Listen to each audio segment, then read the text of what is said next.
Hello and welcome to our practitioner research event, Highlights at Twilight. My name's Claire Tyson and I'm co-convener of the Practitioner Research SIG. And I'm here this evening with my co-convener, Emma Taylor.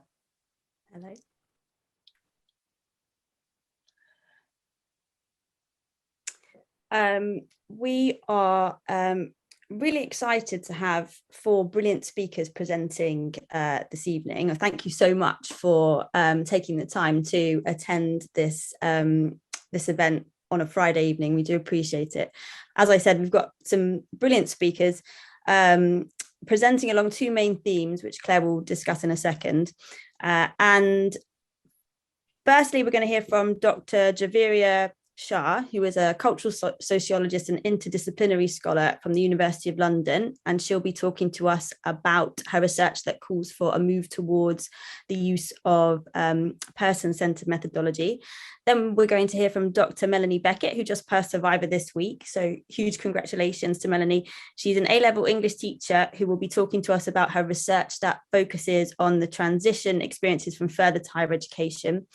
And I think talking to us about some creative research methods within that. Then we'll hear from Cecilia Astolfi, who is a chartered teacher and physics specialist, who will be talking to us about their experiences of setting up a journal club for teachers at their school. And then finally from Robin Hardman, who's head of politics at Hampton School, and he'll be looking at the challenges of incorporating research on writing skill instruction in secondary teaching practice. He also has a book coming out on this topic, which I've already pre-ordered, and hopefully he'll tell us more about that in his presentation. Claire, I'll hand over to you to talk about the first theme. Thank you very much. Yes, we've got two themes this evening. They're taken from the previous work we've done with our SIG groups. The first one is about methodology in action and how practitioner researchers are developing and using methodology. And the second one is a theme about how do we reconcile practice and research. So I'd like to hand over to Javeria, who's from the Royal Central School of Speech and Drama, University of London. Thank you, Claire. Hello, everybody, and welcome. I'm just waiting for remote rights, and I will get straight into my presentation.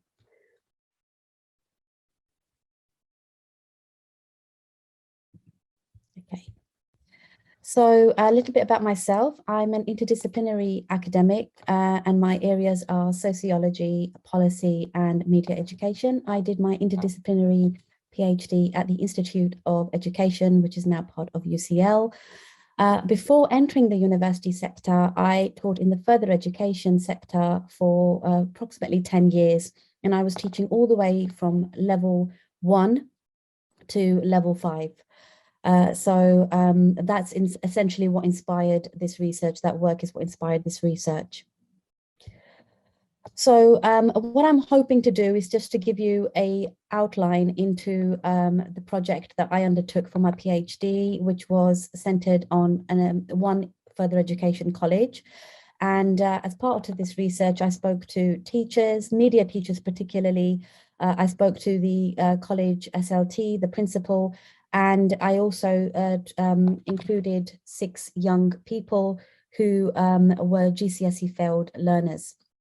So what I'm going to do is I'm going to give you a little bit of an insight into how this whole project sort of came about, and then I'm going to move into the detail of the methodology that I devised for this project, which was essentially my contribution to new knowledge. So it was developing a person-centered methodology where I was interested in drawing out the lived experiences and voices of the young people, particularly the young people, but also the teachers and the SLT in trying to devise a holistic understanding of FE ecology.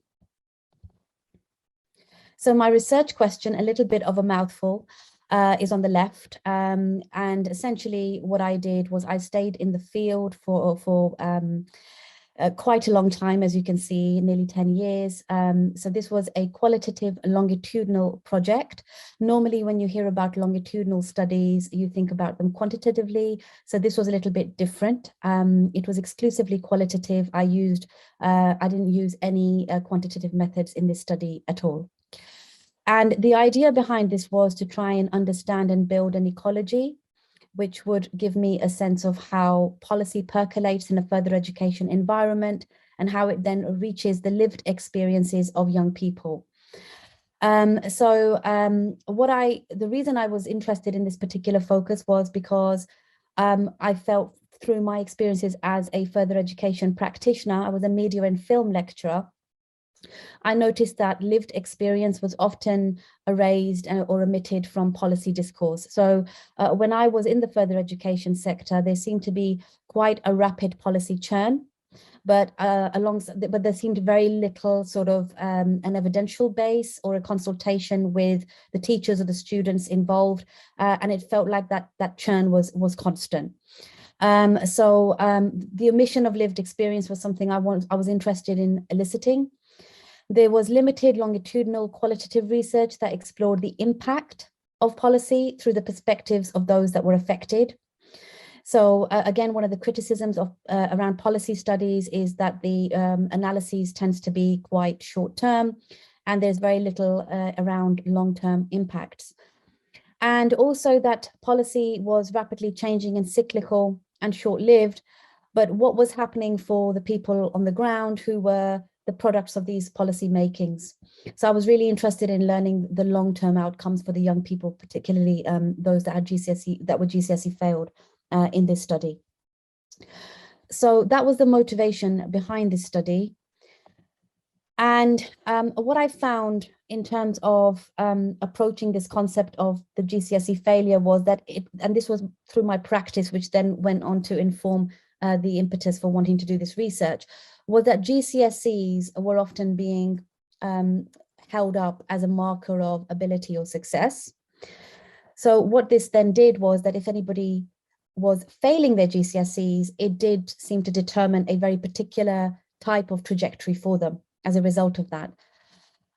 This also connected to the different types of further education choices that were available. So when I embarked on this study originally in 2008, we were about a year into 14 to 19 new Labour policy. So this study was quite crucial in helping me elicit the long-term impacts of that policy and those different ramifications. So over the course of this study, I was witness to two government changes. One was the coalition between the Liberal Democrats and the Conservative Party, and the other was the Conservative Party.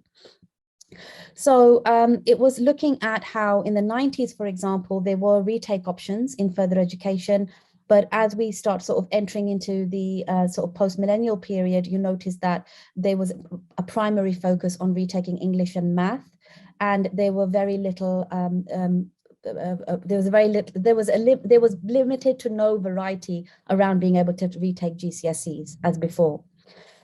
So I was questioning things such as whether GCSE failure was determining a predestination for learners, whether GCSE failure was a way of pipelining learners into vocationalism, whether GCSE failure was being seen as an indication that students were quote unquote non-academic and would perhaps be better suited to more hands-on types of learning or more artistic learning. And I was also interested in the connections between GCSE failure and special learning difference. So essentially the crux of the study looks to explore whether there's a process of socialization linked to GCSE outcomes that then socialize that learner into a practical learner identity or a low ability identity. And if you look at policy rhetoric, low ability is a term that's used a great deal. So it was about those different interconnected ecologies. So the interconnectedness of FE was quite a crucial point to this study because for those of you that are not familiar with further education, it's a very broad and diverse landscape here in the UK, in that you can find learners who are engaged with, say, community learning or informal learning, or you can have learners who are on more formal courses that are part of like curricular extension. So the oldest person I taught in FE was in their 60s, and the youngest person I taught in FE was 14. And that really does capture the full breadth of FE. So FE is a very composite landscape and is quite complex. And so trying to capture that ecology was an interesting challenge. But what I really wanted to do was move away from the rhetoric of policy and the abstract and try to connect that to lived experience, which often gets left behind. So it was very much about situating the individual into the interconnectedness, and that included the teachers and the senior leadership teams and the principal. But primarily their roles and their sharings were helping me develop a better understanding of those young people's experiences. So this study is rooted in humanist sociological pedagogic beliefs. So the idea that, you know, we are all coming from an array of versatile lived experience, and we all have our own personal truths, and that isn't always captured in that very positivist model of a universal truth that needs to be discovered. So I was very interested in keeping it very student-centered and very participant-centered. So I took a range of different approaches to enable myself to do that, but it also meant that I had to stay true to my own pedagogic identity and ensure that I was also ethically engaging with all of my participants. So I was essentially looking at 14 to 19 policy and how it percolates into the FE ecology through the lens of lived experience from media teachers, SLT, and young learners on media courses who had failed their GCSEs. And this was giving me an insight into the idea of how sometimes people are fielded into the arts if they fail at GCSE. So this was what was then leading me to a person-centered ecology. And there were a range of comparable studies, including Pollard, Filler, Devis, and Atkins, who I engaged with, who have also used person-centered methodology in their work. And those references are there. You're welcome to look back on them if you're interested in exploring that a little bit further. So whilst each of their studies offered a different approach, I was very much drawn to the fact that it was eliciting that voice and that agency in that voice. So not interpreting that content for the participants. And what this study was essentially doing was being person-centered, it was embracing its subjectivity. So I wasn't claiming to be this super objective, disengaged and disconnected researcher coming into a space. It was rather accepting and acknowledging my own ties to that FE ecology as a teacher and tutor at that time. So the design was very varied, but essentially what I was doing was I was engaging in ethnography, narrative research, and using video as a tool. And I was in the field, as I said, for a very long time, 2008 to 2013, after which I kept in contact with all of the participants. And there was, thankfully, no attrition in this study. So essentially, to conclude, what this study reveals is that, there is a link between GCSE failure and class-orientated socialization. I hadn't selected any of the learner participants based on any variables. The only variable really, if any, was that they would have failed at GCSE. So the fact that I was able to discover disparities in terms of a class-orientated experience was interesting.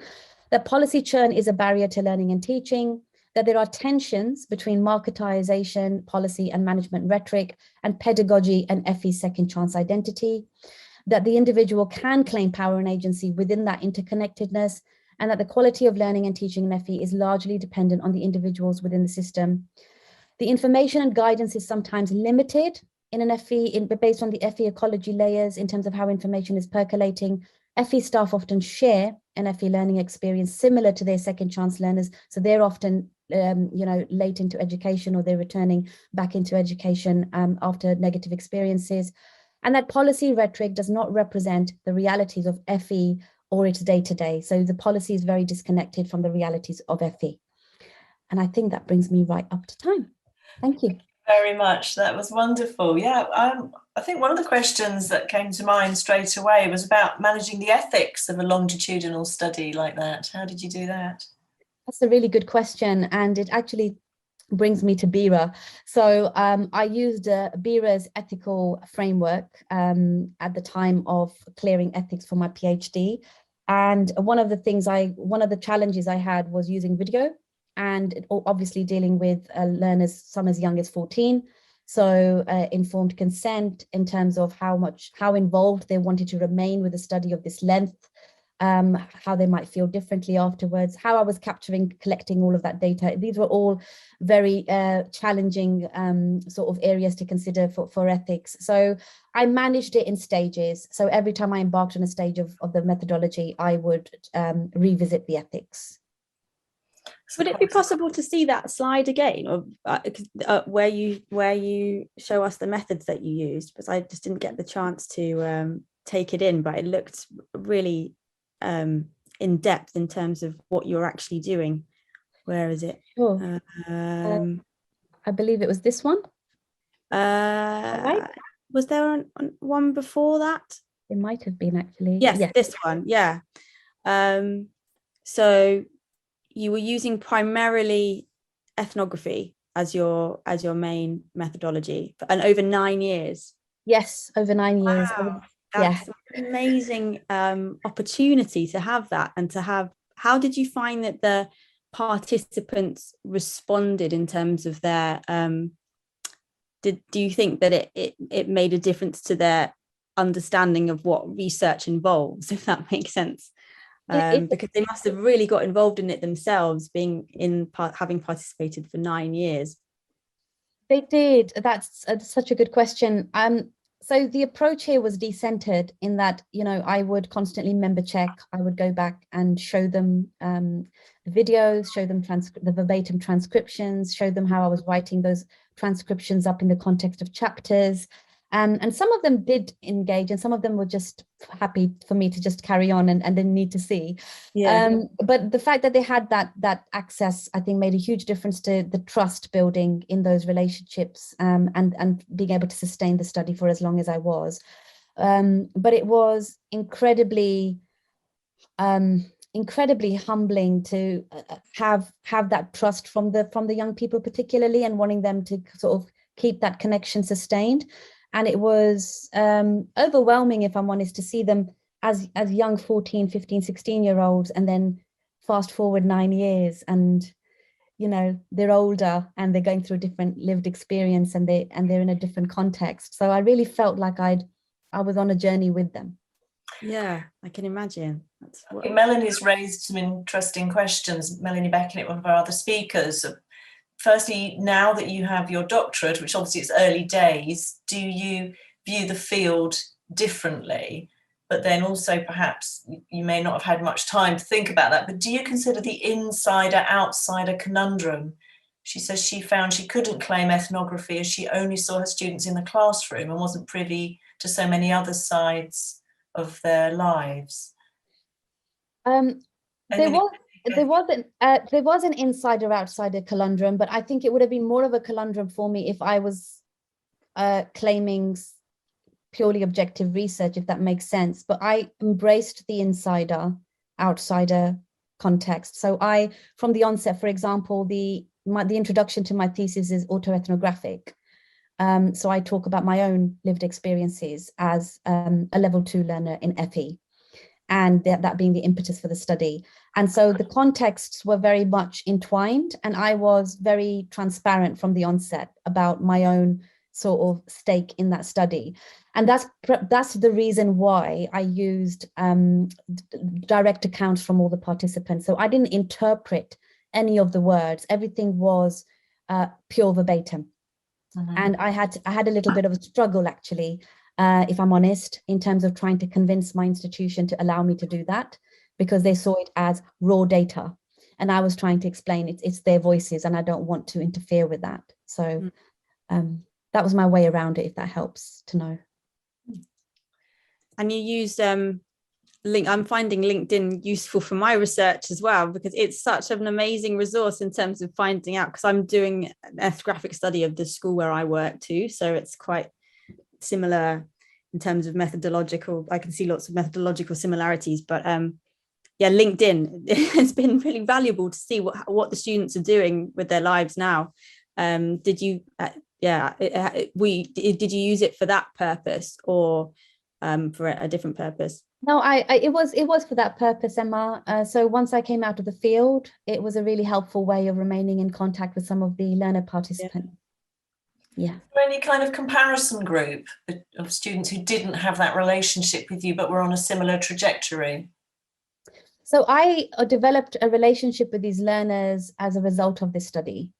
So I did random purposive sampling. So I literally put a call out to the entire college with information about the project and invited people to participate. And so everybody that came forward voluntarily. So you didn't have data from a comparison group to see? This wasn't a comparative study. It was really just trying to elicit that lived experience. And that's why I've always said it's not a generalizable study, it's more transferable. So it gives you an insight into how policy percolation can have very real impacts on lived experience. And those types of insights are often omitted from policy analyses. Emma, would you like to introduce Melanie's other question? Can you see that? About social mobility. Oh yes, so Melanie was asking, coming back after 9 years, had they really interesting, had they achieved any sort of social mobility in the meantime, from the start of your study to the end? Except one participant, a learner participant, the answer is no. In fact, there was a decline in the majority of the sample. Interesting. I'm wondering about T levels, as T levels are coming in, where learners are being asked at quite a young age to decide whether they're academic or vocational, wondering what impact that's going to have on FE colleges. This was sort of already happening. It feels like it was almost like an interim pilot to the T levels perhaps, but this was already happening. So what was offered with 14 to 19, what I found through practice and then later research was in an FE context was that learners that were being classified as low ability, having behavioral issues or in high need because of SPLDs were often being fielded into that college partnership. And it was the college practitioners that were being depended on to help those learners. And quite often those learners were very high need. Any gender differences that you noticed? So one commonality, so this was a mixed gender group again, racially mixed, gender mix, age mix.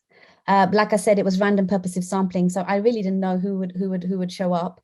But I did notice there was it wasn't so much about, there wasn't a gender difference in their lived experiences at school or in FE. But what I did notice was that there was a negative classification that had emerged for all learners in school that had affected their self-esteem and was following them around. And that was impacting on the choices that they were making in FE and also impacting their engagement in FE. There's a lot of evidence, isn't there, that success at maths is a sort of crucial indicator of the way you are offered forward pathways and the doors that shut if you are not good at maths at GCSE. It kind of really does funnel people down one way or another. I think, Emma, have you any other questions, or are we? I did have just one final question, which I suppose is it's a big question. So, but how do you think?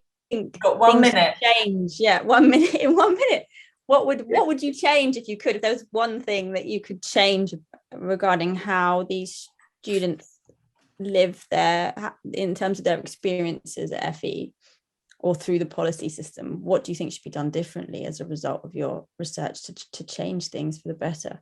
I love that question because it's the question that I've been dying to answer since I did this PhD, if I'm honest. So my recommendations are primarily for policy making and policymakers. So the idea that we are consulting with the sectors that we're policy writing for, and we're including the people that are at the coalface, so to speak, and who are doing that day-to-day work. So if you're making educational policy, you need to speak to the teachers. It's really important. And yes, and also if you can, get those focus groups together, get those learners together. I think that's so important. And secondly, I would say there is a lack of parity between school and FE, so that definitely needs to be addressed. So I think maybe there should be better synergy. If there's ways of creating informal peer groups between FE lecturers and school lecturers or school teachers, that would be a helpful way of giving a joined up support to students. Yeah, Thank you. Yeah, great ideas, really fascinating. Thank you so much. Thank you. Thank you. So next, we are going to hear from Dr. Melanie Beckett. So I'll hand over to Melanie now. Thank you. Okay. Hi. I've had click to start the mouse. A very big week this week. Passed my Viva, only just, and I'm still reeling. So my study was all about, based it obviously on Bourdieu's metaphor, hence the fishes in water ? A longitudinal investigation of the transitional experiences of students in one further higher education college to further education to so FE to HE basically, and how the student experienced that. So the 3 years was the length of time it took. So you can see my research questions there. What factors facilitated or impeded student learning in both fields as they transitioned? How do they negotiate the social fields they encounter in both fields? And what are the effects those have on them? What's the nature of the relationship? Because there is this intertwinedness between academic and social factors that Tinto's social integration theory discusses. And how do they make sense of going to university, really, the transition? And very importantly, how does it affect their emotions? Because there's a lot of, Diane Ray talks about there being not much research at all. And yet going to university is a huge life experience for young people. So it just seems a bit odd to me that there's not a lot of research around that. And habitus changes and the psychosocial. So there's a big gap in the literature there regarding emotions. So here's my little bit on Bourdieu. When habitus encounters a social world of which it is the product, it's like a fish in water. It doesn't feel the weight of the world. So you feel quite natural in your environment. And obviously this class issue became a massive part of my project, which I hadn't anticipated naively at the start, because middle classes feel much more comfortable, and the dominant discourse in higher education, and certainly Russell Group universities, is middle class. So I was working with Bourdieu's concepts of habitus and field, which he always intended to be applied empirically, rather than to just remain as theory. So I came up with this conceptual framework of sinking, swimming and surfing, which was quite a simple thing to begin with, but it ended up becoming a lot more complex to explain how the students were moving in the new fields. And I use this water analogy to explain that. So it was simple to begin with. Who was doing okay and surfing, both academically and socially, and surfing doing brilliantly, who was swimming and keeping the head above water, and who actually was starting to sink, and also for what reasons. So how I designed my data collection was for year one. I'm an English language and A-level teacher, so I witnessed my students in the classroom across year 1 and 2. So I watched a whole cohort across the 2 years. And I took lots of field notes, participant observations as we both interacted in the classroom together. And I surveyed them at 3 points iteratively throughout the first year and ditto the second year. And each questionnaire started to inform the next questionnaire. So essentially they funneled down. So you can see the first term beginning of A-levels. I wanted to know things like, were you first in your family, or, are you thinking of going to university? Did your parents go to university? What university are you thinking of going to? What's your background? And I started to build a picture up of these students as I got to really know them very well over the 2-year period. Ultimately, and that was a huge, the whole population was sampled. So because I was researching from a perspective of power, I didn't want to dictate who or choose, because that would have been unethical. Ultimately, 12 came forward to participate. I had a dark night of the soul, because it was obviously completely elective. I couldn't have asked anybody or put any pressure on anybody to participate. I thought, God, nobody's going to want to participate. But these 12 individuals came forward, and the same process occurred. So I interviewed them at the beginning of university, midway through, and the end of university, to see how they'd made sense of the process. I worked quite creatively with the data from the get-go, really, drawing myself little pictures that obviously didn't make it into the thesis, but this sort of thing helped my thinking. So all my individuals I've placed within the watery landscape to see where they were positioned at any given point. So this was data collection point 1, top left-hand corner. Then it turned into data collection point 2, and I could see the various ways in which they were moving across the landscape, and ditto in at the end of the year. And I found that people were moving, and I needed to chart that in a more, capture the data in a bit more of a sophisticated way, I guess. So I started to plot against the coding that I'd begun to work with. So things like family, home, you can see the codes down the left-hand side there. All the things they were talking to me about, I collated from these 12 individuals. And you can see how, and these were my notes, my interpretation, because I was interpreting the data from a constructivist grounded theory perspective, how they were moving across the year. So that helped my thinking. Each individual had one of these sheets for the social factors and one for the academic factors. So I could plot and see if there was any correlation.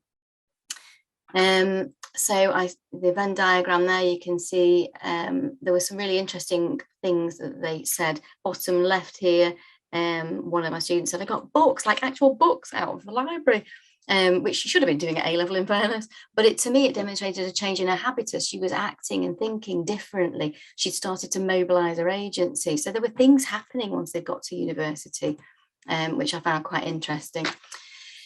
So then I wanted to try and, I did employ CACDAS to start off with, and Anviva. I went on training courses, I can use it, but I found it quite distancing, and I really wanted to get into the nitty gritty of the data.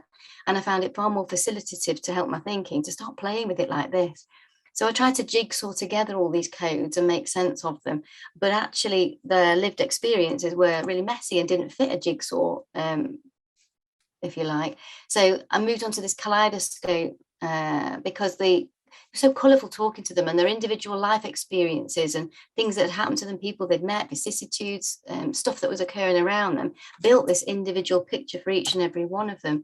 And I then moved the jigsaw codes onto an individual kaleidoscopic picture for each of them, which made so much more sense to me and facilitated axial coding, because I was starting to make connections in the data with the patterns of what was occurring. And then I could look across all 12 and see if there are any similar patterns. But every time we spoke in year 3, it was like the kaleidoscope had twisted again, because the myriad of things that had happened and the tumbling fluctuations of their lives had formed a different picture since the last time we spoke. So the metaphor of using the kaleidoscope really facilitated my thinking in terms of coding. My main themes to emerge, and that I found out a lot, was that class was such a huge thing, and that some of my students were working class and had gone to Russell Group universities. They did facilitate, but it was much harder than at post-92 institutions.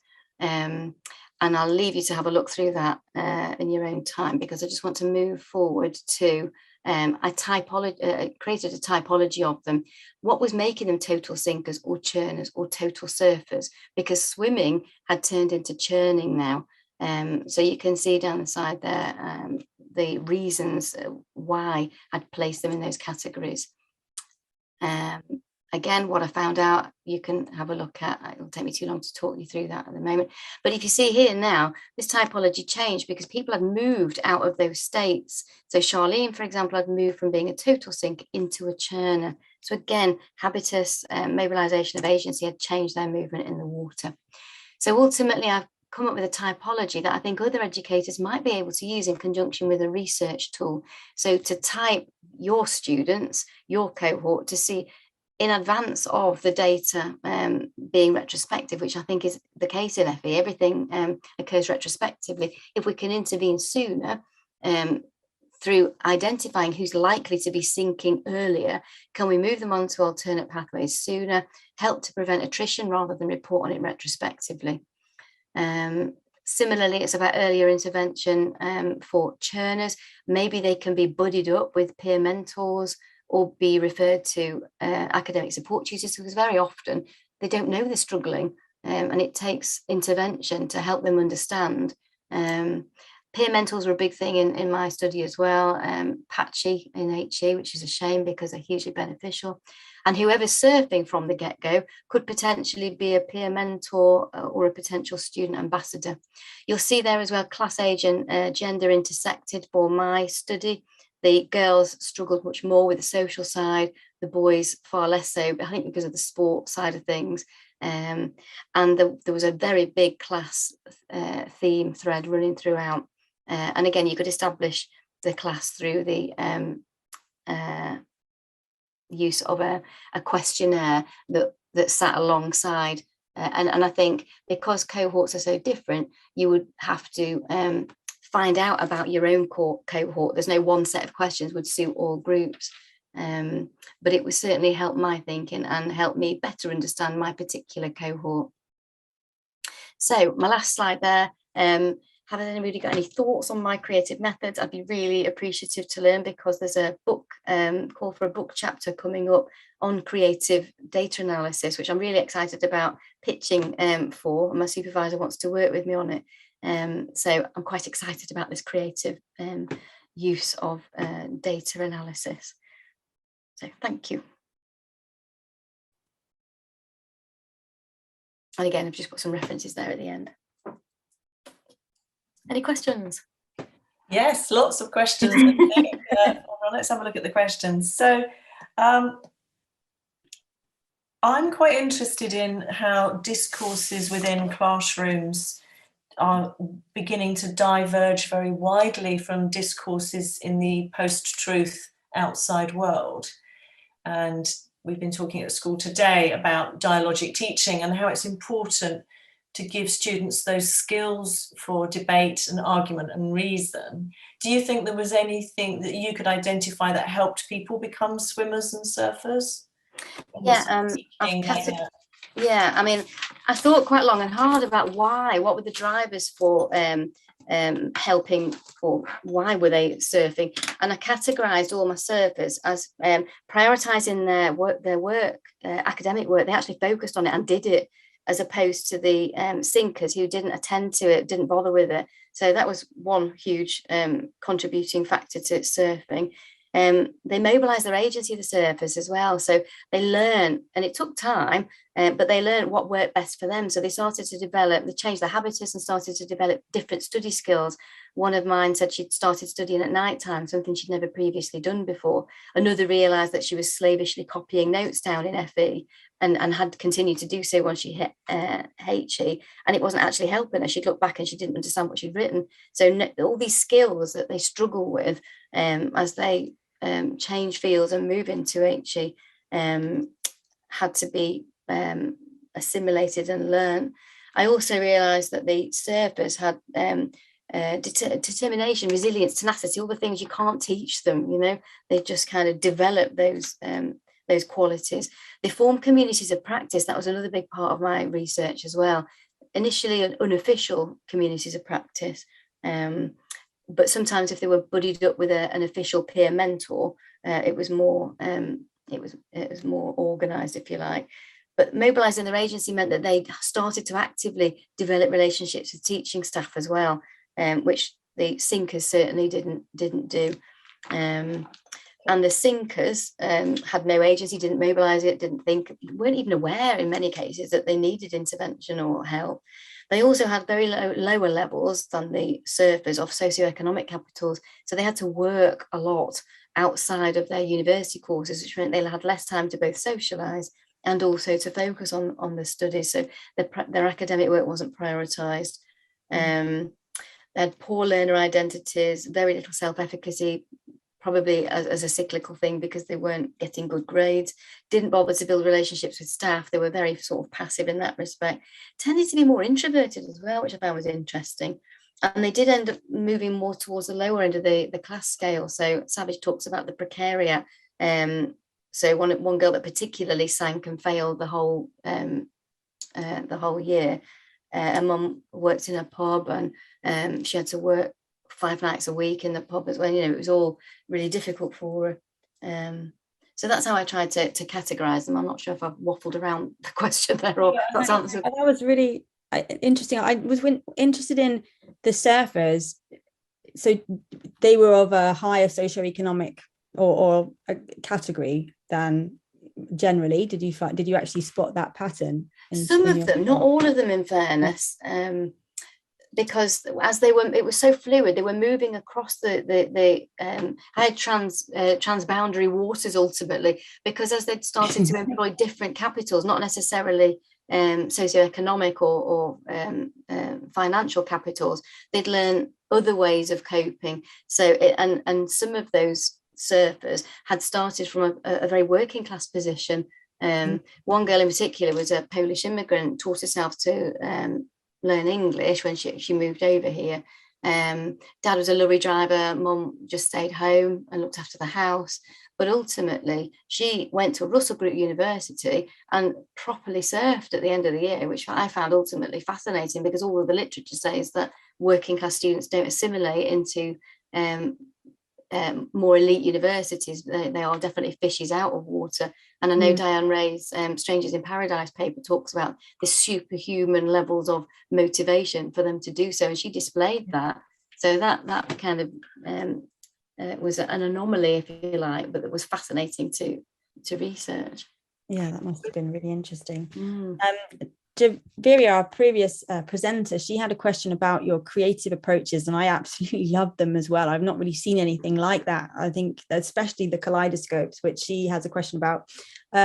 She asked, how many did you end up with during the analysis phase? And I'm going to add an extra question on top of that, which was, did you share them with your participants at all? I was just interested to know what you did with them afterwards. So I started with 101 students in the entire cohort in year one, and obviously a lot of them left, attrition, moved on to different courses. So second year it dropped to about, I think it was 53. And then in the third year it was only 12. So I was able to use the thick, rich data, or make sense of the thick, rich data that Geertz talks about, because there was only 12 of them at the end. I didn't share, and I chose not to deliberately, because I thought they're developing their identities and I'm constructing meaning out of their data and forming opinions about what's going on within the data. And if I were to tell them what I was thinking at that point, or they were able to read how I'd written about them, I didn't want to influence their fledgling senses of student identity or change anything about them. And I had to employ reflexivity a lot when I was talking to them in the interviews, because one lad who was quite introverted really, but he was a complete surfer, strangely enough, but he managed to keep the social side of things going via social media, and he had some really good close friendships. But I remember saying to him, he said, I just want to go home. I don't really go out a lot, after I finished the college, the university course. So yeah, you weren't much of a party animal, were you? And I thought, no, I can't influence. I don't want him to know what I think or thought of him, because he's still in a state of flux. He's in limerence, really, moving from FE to HE, forming a new sense of identity. So I had to employ reflexivity to try and capture things like that, to be more aware of where I'd been subjected with things like that. Yeah, it's quite delicate ground to tread, I suppose. And there's such a vivid illustration of, like, in the minds of young adults, and how everything that's going on in there. I think this sort of links to Robin's question, doesn't it, about, did you ask your participants about their own perceptions of their class? Yes, we did, actually, at the start of it all. When I was first gathering the information around family background in year one, when I didn't know any of them, I didn't know, I was starting with grounded theory, so I didn't really know what to expect, what I might find. I had no preconceived ideas about anything. So they did the Great British Class survey, the Savage one.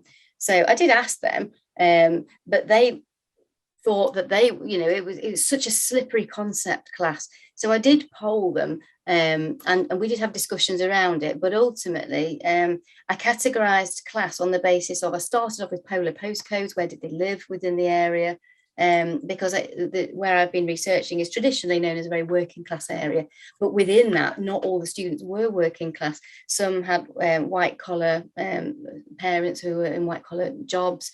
So there was this whole sliding scale of class. So it depended upon parental occupation in the end, whether these students were first in their family to go to university, also the type of institution they chose to progress onto, because the middle classes have much more access to information, advice and guidance. So they're far more, they've got the cultural capital, concerted cultivation, that Leroux talks about, so that they know where they're going. And it's like a mindset that they're being groomed almost to go to university in a way that a lot of the more working class students aren't. Some of them just fall into it. Also a based class around the capitals that they possessed, cultural capital. The way in which they fitted into the universities as well was an indicator of class. So yeah. I think we might have to come back to that one another time. That's wonderful. Thank you for so much information. We're actually moving on to another of our SIG themes, away from methodology now, but looking at how we reconcile theory and practice, or research and practice. And this is one that Emma and I discuss a lot. It's very easy, if you're a teacher researcher, to find yourself in two camps, and that what does it look like in the classroom question. It can become a bit dominating. So Emma, would you like to introduce our next speaker? Yes, so next we'll be hearing from Cecilia Astolfi, who's going to be telling us about their experiences of setting up a journal club in school, which actually I know Claire runs one and I'm just starting one up, so I'm really interested to hear Cecilia's experiences. Thank you very much. As you can see, I'm actually starting with asking our audience if you could please tell us what words do you actually associate with pedagogical research? I am a teacher by training. I am not a researcher. So my training is very much, I did my degree in physics, and then I did a PhD in Cornwall through SCIT.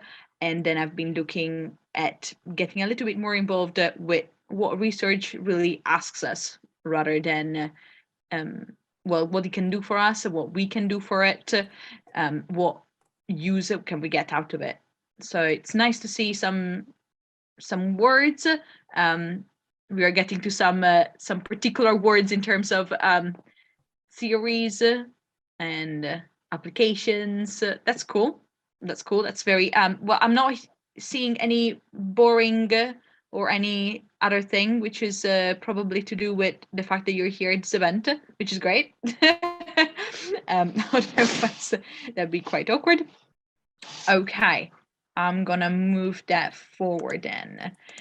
So, as I said, I am a trained teacher, and I have been involved with facilitating an online science journal club, which was actually set up through the Charter College of Teachers.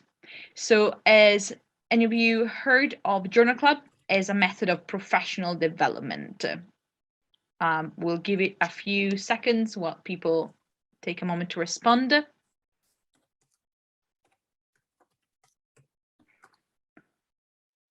And that's perfectly fine if you got no clue.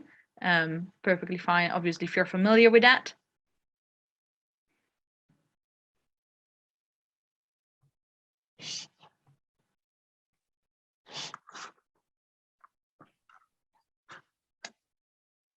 Okay. But a majority that have heard of them and some that are not. Okay, fair enough. So in terms of what I'm going to be covering is how the Journal Club was set up in terms of organization, what I felt were the strengths of the program in discussion with the participants, what we found difficult, that were challenges actually while meeting, what developments I would like to see and what I think might be good ways to move forward. And finally, of course, there'll be some time for questions. So because this was done through the Charter College, we did have a really lovely online training module where we could dip in and out, and it was done ongoing throughout the year. So the Journal Club effectively took place monthly, but it took place over an entire year, actually more like 15 months if we count the training as well. I was one of the facilitators of the group, And I happened to have a group that was only physics teachers, which I found quite nice, actually. We were able to really dig deep into the subject. There were a number of other groups running in parallel, and we did have some centralized meetings just for the facilitators so that we could have a sort of run through before we actually went and discussed with the participants. We did use the papers that were selected for us, which may be different from what you may have experienced. So this was part of the training that we had, and we used some templates, in particular this critical appraisal tool, which was effectively a bunch of questions to guide us through what we could look for in terms of validity, trustworthiness, and relevance of the papers that we were reading. So it had things like, are the aims of this particular review clear, and what are they? How large is the sample size? Is it actually large enough to draw statistical conclusions or not? Do the authors admit to limitations? Do they discuss them? Do they acknowledge them in context with their results? And finally, what actually is the relevance for the individual participants? Can that actually be applied to their practice, to their particular context? Obviously, this links to the fact that often research, pedagogical research, is done not in a classroom. It's done using undergraduate students. It's often done in a sort of separate manner. Of course, there is practitioner research that's something that has been happening more and more. But in terms of the more standard literature that you'd come across would be from somebody that is doing it from a university. And therefore, there may be situations where the findings might work better in that context and not quite at secondary level where I teach. We also had two other templates. One was a planning template for me, for the facilitator, to actually go through and think through what might be issues that might arise during the discussion, such as terminology issues where teachers may not be familiar with some technical jargon used in the literature. We, for example, will definitely encounter some issues with understanding the statistical methods and what actually was a reliable number. And we had to kind of trust that the authors would be honest about it, rather than doing a more in-depth analysis that sometimes felt a bit impossible. We also had a self-reflection tool and an implementation guide, which effectively guided us to figure out, okay, what can I take from this paper? What can I use in my lessons? Let's use it, let's trial it, and then reflect back, okay, how did that go? Did it actually reflect the findings that the authors had, or is it different? What else could I do with it?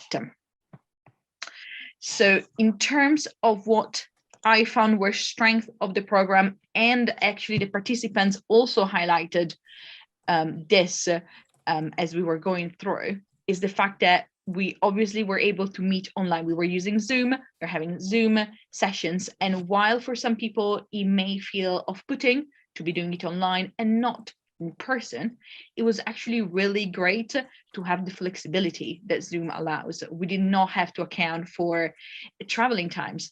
Sometimes people Zoomed from classrooms, sometimes from cars, sometimes from, having dinner just next to them. And that allowed the flexibility that as teachers, we definitely need. We just don't really have enough time in general. So to have that flexibility was really, really great.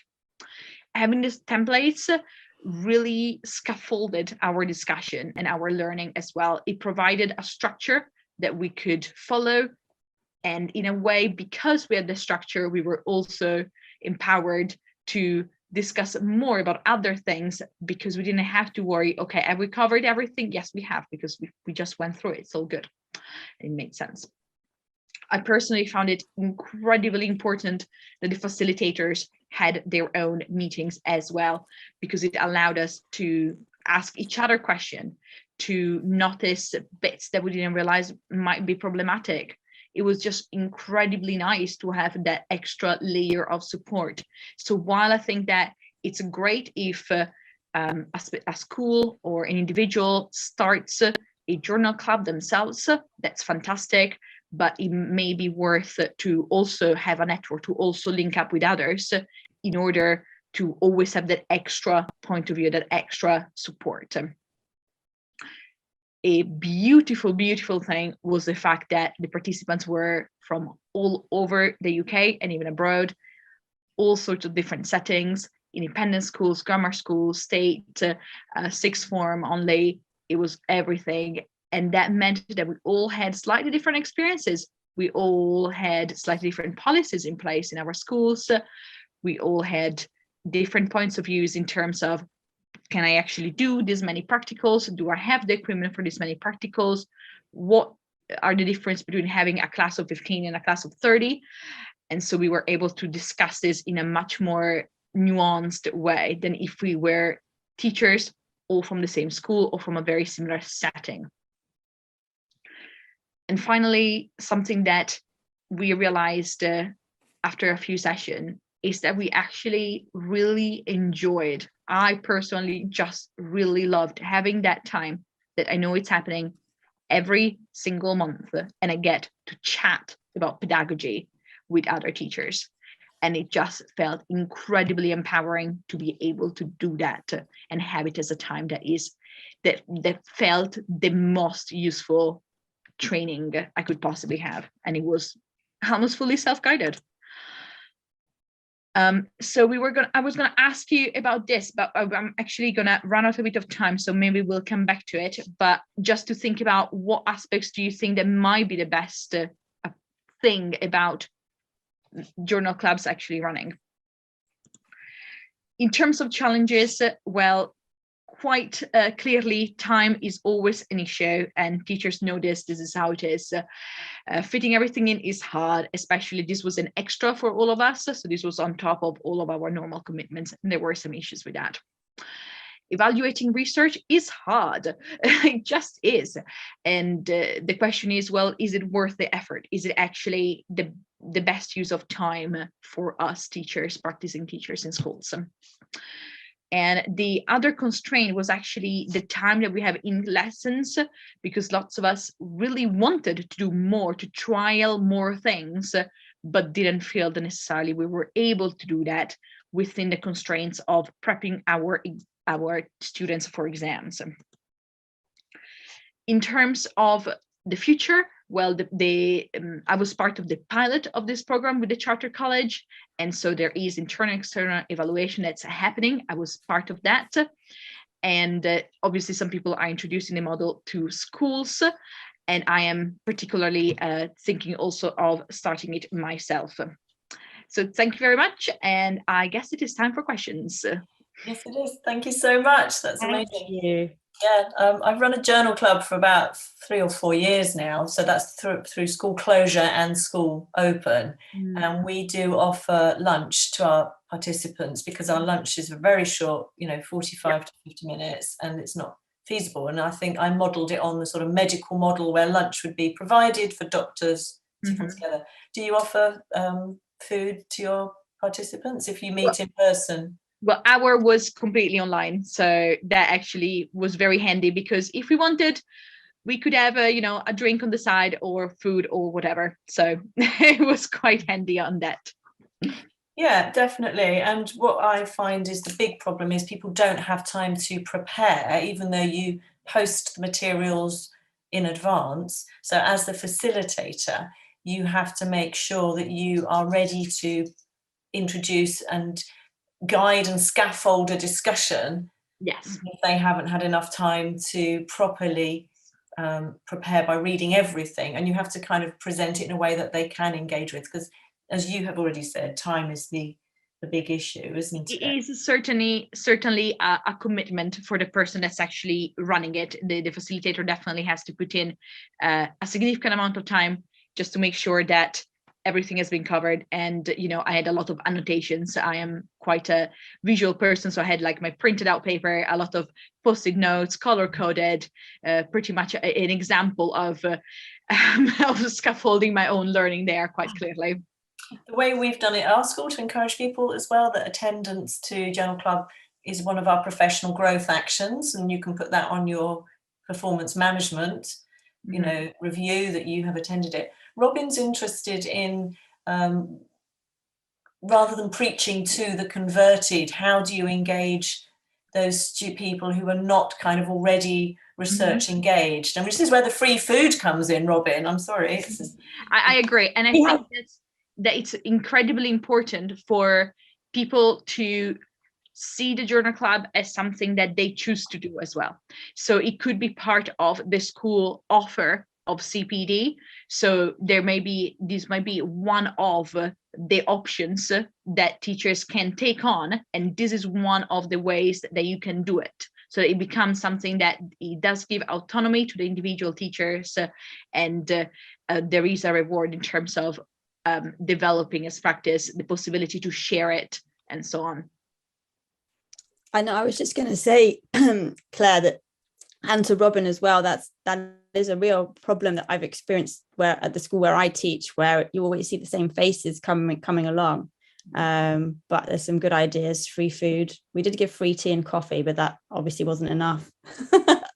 I think it's there is the issue of competing priorities for teachers, and it is very important that this is not an extra. The extra only works for the people that already are engaged and involved and want to do it.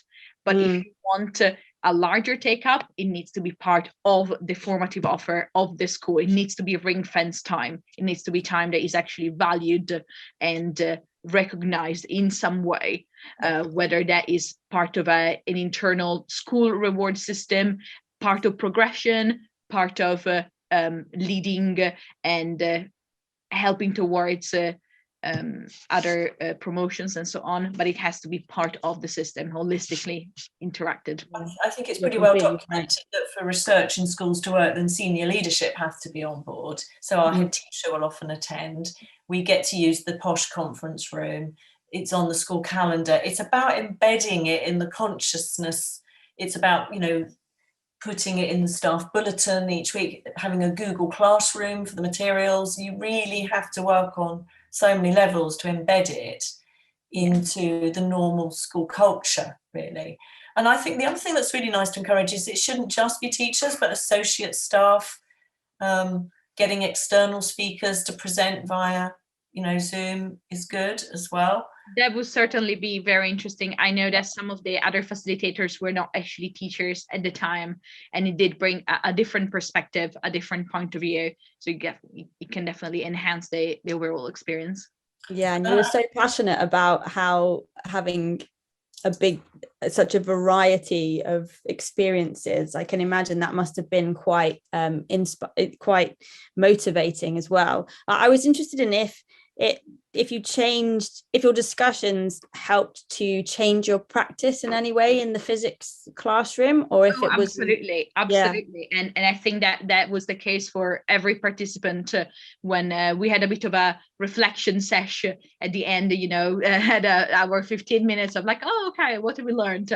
And there were some massive changes. For example, for me, actually, one of the bigger changes was moving to slow practicals. So effectively, it was something that actually a participant brought up that was related to a paper we were reading about the different ways of scaffolding students during practical work. And what he brought up was this idea of effectively having the students do an experiment step by step all together. So in their own little groups or pairs, but all together. So I give the instruction, you do the thing. I can actually eyeball that, yes, you're on top of it. And then we move to the next step together. And it actually makes the process a lot less chaotic and less troublesome for everybody, and just more time efficient as well. And every student gets to do the whole thing properly and not getting stuck in some random stages. So that was definitely a very big one for me that came out effectively from the discussion, not even actually from the paper, but from the discussion. There's such value in that. Sorry, we have an audience question. How have you measured the impact of journal clubs on teacher practice? So that's actually ongoing, but a good chunk is obviously surveying, so there is qualitative methods mostly, really, rather than quantitative, because of such variety of teachers involved across the UK. So we're talking surveys of pre and post, focus groups, and again, pre and post in terms of what level of involvement with research there is, and in terms of, as Emma was asking about, what actually changed in our practice, whether we discuss it more with others, whether it has become more of a key aspect of our development. So it is very much focused on qualitative aspects that come from self-reflection of the teacher, and that is part of why the program is actually valuable, because it puts the teacher very much in the driving seat of that. There is this sense of autonomy and self-direction, and being able to share that expertise rather than having a something that we might say that is more objective, a tool to measure it, that in reality wouldn't actually notice all of the nuances that come with making a decision about what activity to do with what class.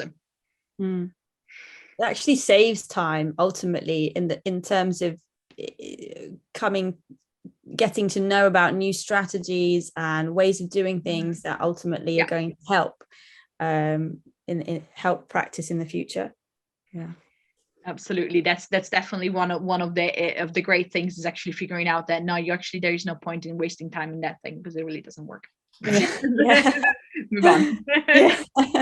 It's also part of being a professional, and I think the big drive the inspiration I had was this idea from the Chartered College that teaching is a profession, and we are trying to professionalize teachers. Yes. Particularly when you work with adolescents, it's very easy to be challenged on that level all the time. They invite you in all the time, don't they, to behave like them.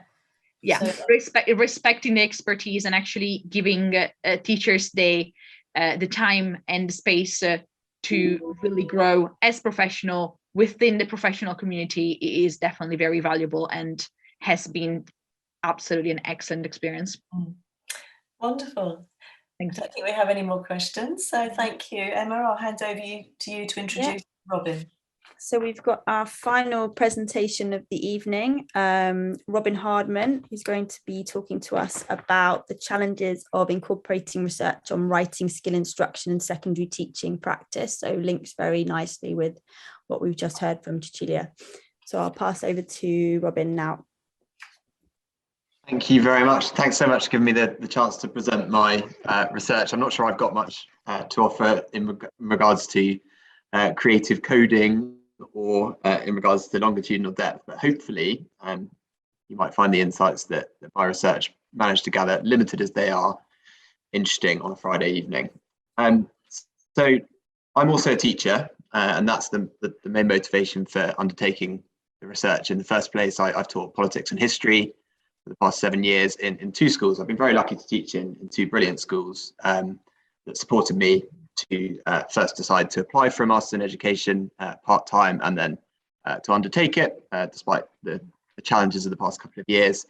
And although both the schools I've worked in contain high numbers of very high attaining pupils, typically they would come from, they would be the kind of the fish in water that we were hearing about later, rather than the fish out of water.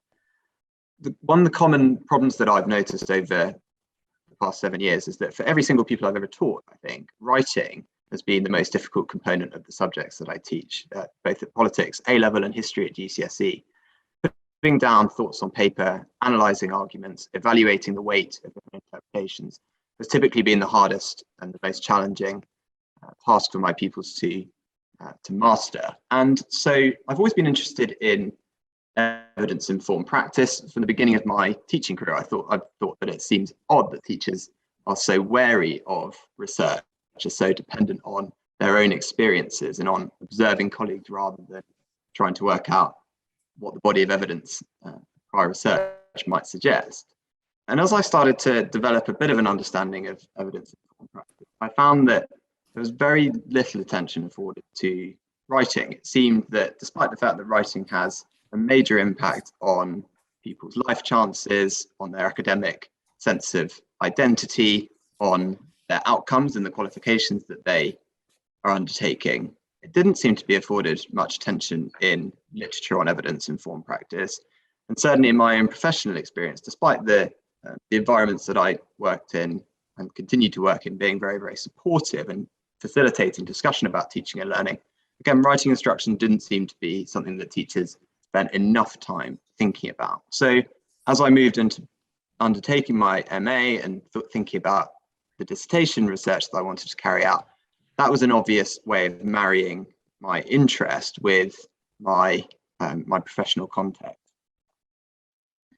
So I began the study, as with most master's dissertations, with a literature review, which gave me some great indicators about the most effective instructional strategies for improving writing. Although I found that teachers generally aren't very aware of these strategies, there is actually a very clear set of actions that teachers can undertake in their classroom to improve their pupils' writing.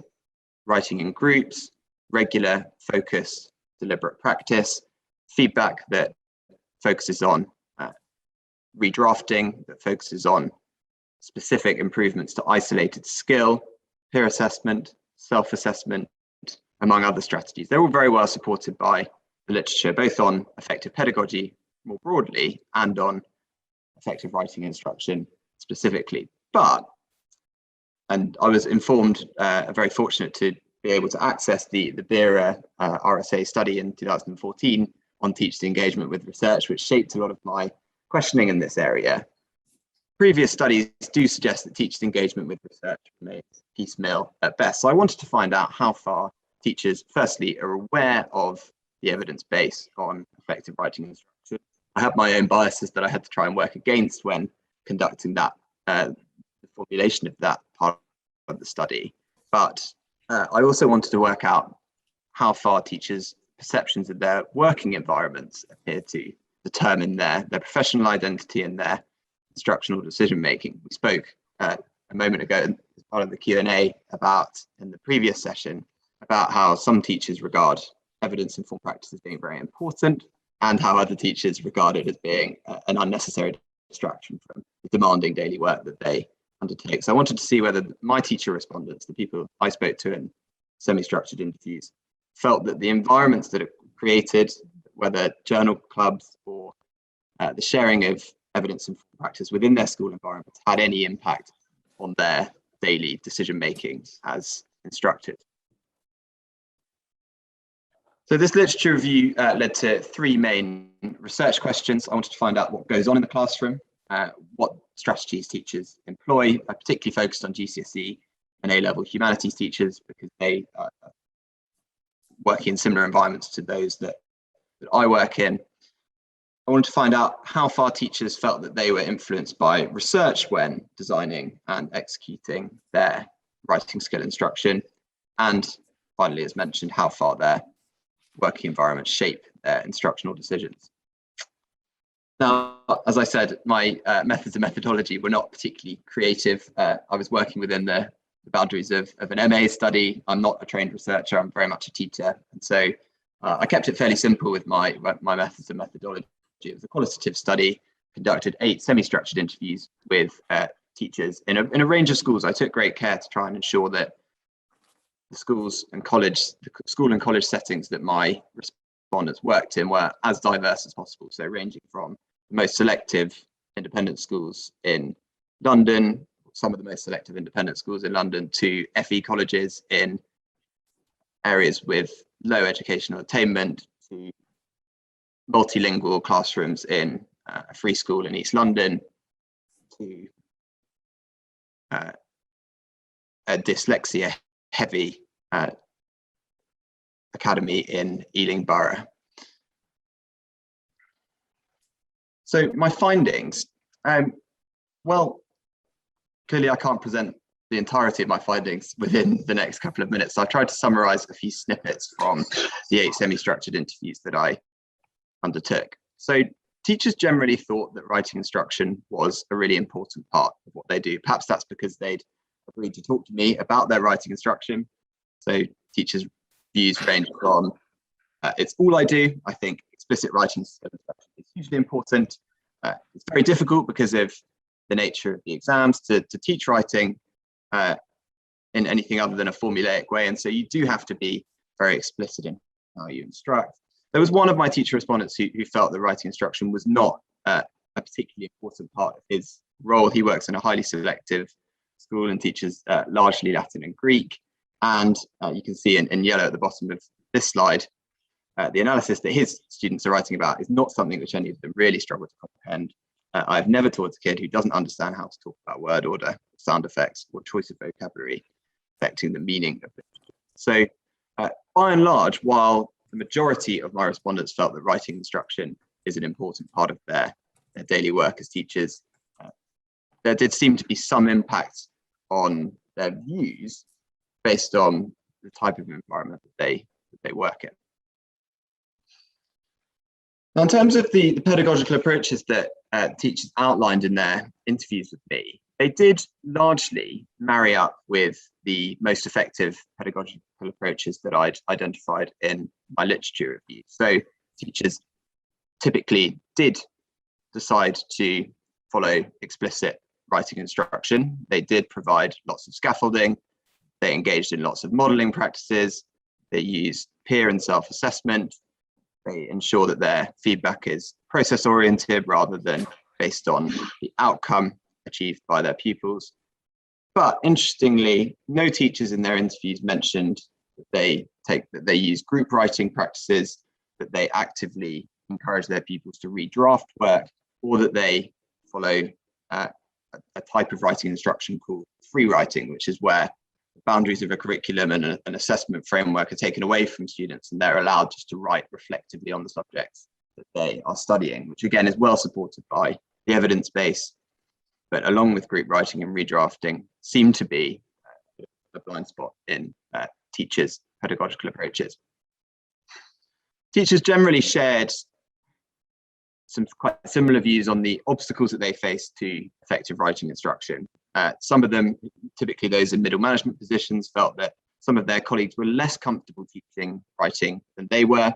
Some themselves admitted that they were not particularly comfortable instructing on writing because they hadn't written A-level or GCSE essays for a long time themselves, because when they were at school or college or university, didn't identify as particularly proficient writers. They just have passionate about the subjects that they teach. And there's the old complaint that advice will differ between different subjects and there's too much content in A-level and GCSE subjects to properly teach writing skills. Now, I was going to ask this question. I think perhaps we might open this up in the Q&A because I'm conscious I'm running out of time. But what's interesting is that while the teachers' instructional practices were quite similar to those outlined in the research base, very few of them said that they actively based their pedagogical decisions on research. So I'll need to skip through this slide, but the general response from most of my teacher respondents was that they lack the time, even if they have the inclination, to engage with research. And lots of them had very, very good intentions at the beginning of academic years. Certainly, I'm sure this is something that feels familiar to us, the beginning of new terms, and then found that the detail of what they're required to do on a daily basis in their school and college environments got in the way of regularly engaging with research. So they tended to live on their instincts in their instructional decisions. So what was interesting was that despite the fact that teachers generally regard writing instruction, or those that are interviewed generally regard writing instruction as a central part of their role, they hadn't engaged with, or even in many cases been made aware of within their school or college environments, or during their teacher training, relevant research on the most effective strategies. There was some similarity between the instructional approaches that they outlined and the instructional approaches that are best supported by the literature, but there were certain areas in which teachers certain areas about which teachers seemed unaware that would add, according to the evidence base, serious value in their classroom. And it seemed as though the extent to which teaching practices, both in terms of writing instruction and more broadly, continue to be largely based on instinct rather than on research, which seems to me quite a risk in our schools and colleges, because if teachers' instincts are not as sound as they might be, then we leave pupil outcomes and life chances and senses of self-efficacy to chance. So I have got some recommendations for future research, but perhaps we might discuss those in the Q&A. I'm aware that my time is up.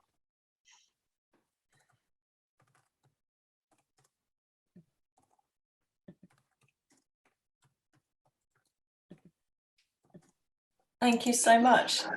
That was really, really interesting. And I feel like it's an exploratory study that opened up quite a lot of questions that would be interesting studies, you know, leading on from that. I think it's interesting whether or not you can't, if you're working in a school, perhaps as compared to a college. Emma, do you think that maybe, certainly my school, we are allocating time for school improvement work, and this kind of evidence would be really useful for informing it. But maybe that's not everyone's. But that, I have to say, that is because my school is responding to a previous Ofsted report which showed we required improvement. So we are focusing on improving. Perhaps some schools, well, you had quite a diversity, didn't you, in your sample?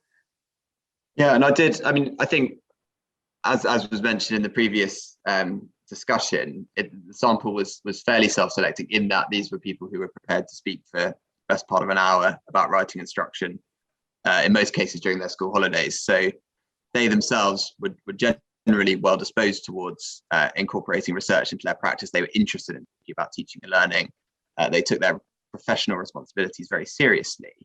But even those respondents, even those who are perhaps most inclined and most likely to incorporate research into their practice, were very honest about the difficulties that they face in doing that, and also about the fact that the writing instruction doesn't seem to be at the forefront of discussions in schools and colleges either. So one of the questions that I asked as part of the semi-structured interviews was have you ever received or delivered or been aware of any formal CPD, any formal inset on writing instruction? None of the respondents had received or delivered or been aware of that happening in any of the schools or colleges that they worked in, which seems extraordinary given how important writing is to so many of the subjects that we teach in schools and colleges, and to people's life chances beyond formal education.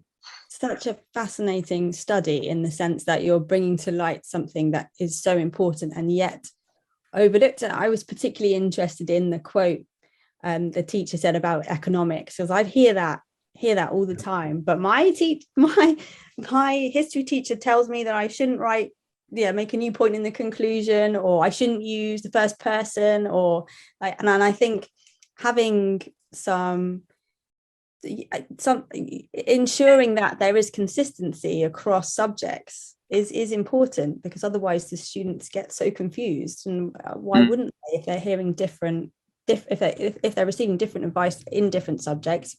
And such a valuable study. It's interesting. I think there's definitely a great deal of importance in ensuring there's consistency within departments, and a lot of the middle managers that I spoke to in the study, I think 4 of the 8 or 5 of the 8 were middle managers, and one was a senior leader. They felt that they were unable to ensure consistency of advice as well as consistency of the quality of writing instruction within their own departments because of the perceptions or the professional biases of members of their departments. And then I think between departments as well, as you say, trying to ensure a degree of consistency while allowing flexibility for different disciplines to teach and guide in different ways according to the demands of their subjects. I think that's important. But if there are contradictory messages between departments that are confusing to students who are already having to deal with a lot of cognitive load on a daily basis, then that's only going to be destabilizing, I think, and demotivating for them, make the process harder. Do you think teachers sort of leave it up to the English department, if that makes sense, in terms of that's English's responsibility, not our responsibility to teach them? That wasn't a view that came up in my research, but that's definitely a view that I've heard I've heard that. Talking to colleagues, talking to teachers working in other school and college environments as well, that particularly sixth form teachers often say, well, they arrive at 16 unable to write, or that their writing isn't good enough. They've been failed by their English teachers at a younger age. And it's a very easy blame game to play, I think, isn't it? Especially as universities say that they arrive at university not having been taught that at sixth form. So exactly, everybody likes to pass it right back down to the primary school, don't they?